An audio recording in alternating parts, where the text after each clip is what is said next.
Hello दोस्तों, अगर आप भी हार्दिक पांड्या के खतरनाक खिलाड़ी मानते हैं तो वीडियो को लाइक ज़रूर कीजिएगा। दोस्तों, वर्ल्ड कप के याद को भुलाकर भारत न्यूजीलैंड के खिलाफ वनडे मुकाबला खेलने उतरा। कप्तान शिखर धवन की अगुवाई में टीम ने गजब का खेल दिखाया। खेले गए इस मैच में गजब का रोमांस देखने को मिला। आखिरी गेंद तक गए इस मुकाबले में किस तरीके से शिखर धवन चौके से मिली जीत, गब्बर ने कैसे लगाया ऐतिहासिक शतक और संजू सैमसन, ऋषभ पंत से लेकर शार्दुल ठाकुर ने कैसे दिलाई भारत को जीत, वीडियो को दिखाएंगे। साथ ही साथ मुकाबले के रोमांचक हाईलाइट की पूरी वीडियो दिखाएंगे। लेकिन आपको क्या लगता है कि विराट कोहली और रोहित शर्मा बेहतरीन खिलाड़ी कौन है? नीचे कमेंट बॉक्स में ज़रूर बताइएगा। दोस्तों, 2022 विश्व कप में कुछ ऐसा हुआ जिससे किसी ने सोचा भी न था। इंडियन टीम ने भारत को 10 विकेट से हराकर वर्ल्ड कप से बाहर का रास्ता दिखा दिया। कुछ घर लौट गए तो कुछ खिलाड़ी वहीं से न्यूजीलैंड के लिए रवाना हो गए। न्यूजीलैंड के खिलाफ अपना पहला मुकाबला खेलने उतरा वनडे में टीम इंडिया के कैप्टन शिखर धवन थे। टॉस जीतकर पहले गेंदबाजी करने का फैसला किया। शार्दुल ने शानदार स्पेल के बावजूद भी न्यूजीलैंड ने भारत के सामने 320 रनों का विशाल स्कोर खड़ा किया। दोस्तों, आपको बता दें कि गैलेन फिलिप्स और फिन एलन ने धमाकेदार शतक लगाया। इन दो बल्लेबाजों की शतकीय पारी के बदौलत न्यूजीलैंड ने 320 रनों के स्कोर तक पहुंच पाया। हालांकि बाकी के कोई भी बल्लेबाज कुछ खास नहीं कर सके। भारत की तरफ से शार्दुल ठाकुर एक दो नहीं, उन्होंने 4 बल्लेबाजों को पवेलियन के राह दिखाई। उन्होंने 10 ओवर के कोटे में 30 रन देकर 4 विकेट लिए। दोस्तों, 320 रनों का पहाड़ जैसे लक्ष्य को पीछा करने के लिए ज़रूरत थी एक शानदार शुरुआत की। शुभम गिल और कप्तान शिखर धवन की जोड़ी मैदान पर उतर चुकी थी। पहले ही ओवर गिल ने 2 चौके के साथ अपनी पारी की शुरुआत की। उनकी बल्लेबाजी को देख लग रहा था कि आज तबाही के मूड में बल्लेबाजी करने आए हैं। उन्होंने किया भी कुछ ऐसा ही। पहले 5 ओवर में टीम इंडिया के स्कोर को 50 रनों के पार पहुंचा दिया।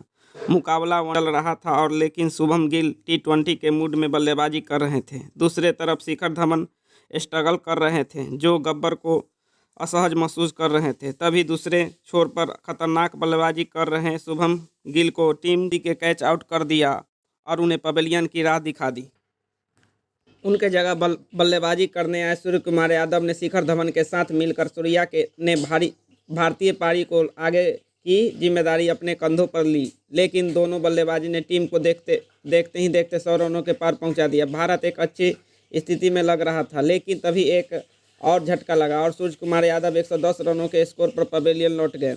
आपको बता दें कि सूर्या ने 35 रनों की पारी खेली। उनके जाने के बाद मैदान पर एंट्री होती है भारत के उप कप्तान ऋषभ पंत की। अब उप कप्तान और कप्तान की जोड़ी मैदान पर थी। दोनों ने मोर्चा संभाला और न्यूजीलैंड के गेंदबाजों की धज्जियां उड़ानी शुरू कर दी। वर्ल्ड कप में ऋषभ पंत को कुछ खास मौके नहीं मिले थे, जिसका गुस्सा न्यूजीलैंड के गेंदबाजों पर निकाला। धवन के साथ मिलकर उन्होंने ताबड़तोड़ बल्लेबाजी कर देखते ही देखते में भारत का स्कोर 220 रनों के पार पहुंचा दिया और केवल 39 गेंदों में ही अपने रन जड़ दिए। दूसरे तरफ शिखर धवन ने 75 गेंदों का सामना करते हुए 65 रन बनाए थे। वहीं एक तरफ पारी को संभाल कर बल्लेबाजी कर रहे थे और कप्तान होने की भूमिका बखूबी से निभा रहे थे। दूसरे तरफ से पंत आक्रामक बल्लेबाजी जारी रखी। मुकाबला 40 ओवर के पार पहुँच चुका था। टीम इंडिया 240 रन बना चुकी थी। पंत और शिखर धवन खतरनाक अंदाज में बल्लेबाजी कर रहे थे। भारत अगले 10 ओवर में जीत के लिए 90 रनों की दरकार। 44वें ओवर में गेंदबाजी करने आए ट्रेंट बोल्ट की पहली 2 गेंदों पर लगातार 2 छक्के लगाते हुए ऋषभ पंत ने बताया कि बॉस वही हैं। इसके बाद अगले ओवर में इस जोड़ी ने बड़ा शॉट खेलने के चक्कर में ऋषभ पंत अपना विकेट गंवा बैठे। भारत के लिए यह तगड़ा झटका लगा, क्योंकि पंत ताबड़तोड़ बल्लेबाजी कर रहे थे। 50 बॉलों में 80 रन ठोककर ऋषभ पंत ने भारत को मुश्किल से निकाल लिया था, लेकिन अभी भी जीत काफ़ी दूर थी। अब उनकी जगह आ गए थे संजू सैमसन। दूसरे तरफ से कप्तान शिखर धवन अपने शतक के करीब हैं। 100 गेंदों में शिखर धवन 90 रन बना चुके थे। उनका साथ निभाने आए संजू सैमसन ने 44वें ओवर में गेंदबाजी करने आए फर्गुसन की गेंद पर खूबसूरत चौके के साथ गब्बर ने अपना शतक पूरा किया।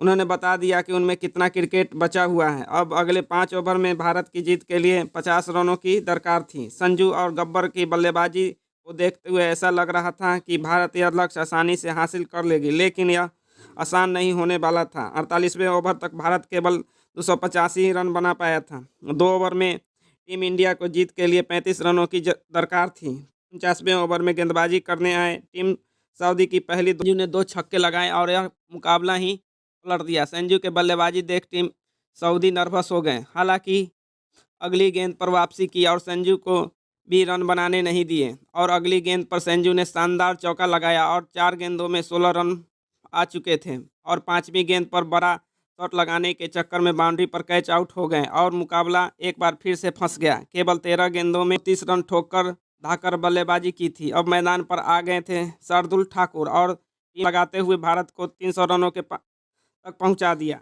अब आखिरी ओवर में जीत के लिए भारत को ज़रूरत थी 15 रनों की। गब्बर स्ट्राइक पर थे। उन्होंने 50वीं ओवर की पहली गेंद पर शानदार छक्का लगाया। उसके बाद फिर क्या था, अगली गेंद पर शिखर धवन चौका लगाना चाहते थे लेकिन गेंद इतनी तेजी थी कि बाउंड्री पर खड़े निशम रोकते हुए तुरंत गेंदबाज के पास पहुंचा दिया। इस गेंद पर केवल एक ही रन बन पाया। अब स्ट्राइक पर थे शार्दुल ठाकुर।